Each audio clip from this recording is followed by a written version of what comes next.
kulanti wacan oo wanaagsan idin ahaantiinba daawadayaal ku soo dhowaada wararkii ugu dambeeyey dagaalka Israa'iil iyo Falastiiniyiinta. Sheekh reer Masar oo u dhashay Masar ayaa ku baaqay in la sameeyo ciidamo muslimiintu ay leeyihiin. Caalimka reer Masar ee lagu magacaabo Sheekh Dr. Axmed Cumar Haashim ayaa madaxda dowladaha Islaamka ugu baaqay inay samaystaan ka hortag xilli uu khudbaddii Jimcaha ka jeedinayay masaajidka Al Azhar. Sheekha ayaa si kulul uga hadlay rabshadihii ka dhacay Qudus, waxa uuna Israa'iil ku eedeeyey inay ku xadgudubtay masaajidkaasi Al Aqsa. Waxaan ugu baaqaynaa buu yidhi madaxda Carabta iyo kuwa Islaamkaba inay samaystaan ciidan ka hortaga dhibaatooyinka jira.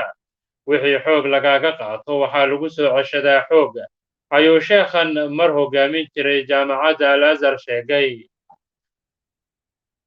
Shacabka reer Masar ayaa siyaabo kala duwan uga hadlay khudbadda sheekha, waxaana kuwa ku kacsan dowladdu ay sheegayaan inay tahay mid lagu dejinayo dareenka dadweynaha ee ku aadan waxa haatan ka socda magaalada Gaza.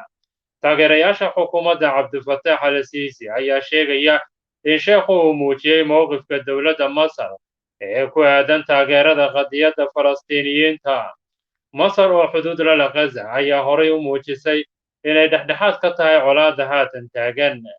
Qaar ka mid a dadka ka faclooda arrimaha Masar ayaa sheegaya in dowladda Masar ay khudbaddani cadaadis ku saarayso Israa'iil maadaama ay ku guulaysan waayeen dadaaladii Qaahira ay ku doonaysay xabad joojin la sameeyo. Wasiirka arrimaha dibadda ee Masar Saamax Shukri ayaa toddobaadkii hore shaaciyey in Israa'iil ay dhegaha ka furaysatay baaq ay Masar u dirtay oo ahaa in la joojiyo colaadda. Dadka baraha bulshada wax ku qora ee Masar ayaa intooda badan ka xumaaday dhibaatada haysata Falastiiniyiinta, waxayna dowladdooda ugu baaqeen inay qaado tallaabooyin ay ka mid tahay furitaanka marinka Rafaxa.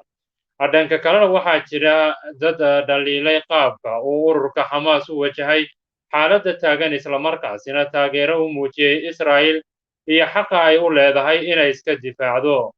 Diyaaradaha dagaalka ee Israa'iil ayaa saacadihii hore ee Isniinta duqeymo hor leh ka fuliyey Gaza xilli ay colaaduna gashay maalintii toddobaad. Ururka Xamaas ayaa gantaallo dheeraada ku ganay koonfurta Israa'iil. Mas-uuliyiinta Falastiiniyiinta ayaana sheegay in xaddii ay ku dhinteen dadkii ugu tirada badnaa tan iyo markii uu bilowday dagaalku. Ra'iisul wasaaraha Israa'iil Benyamin Netanyahu ayaa ku gacan sayray baaq caalami ah oo ah in xabadda la joojiyo.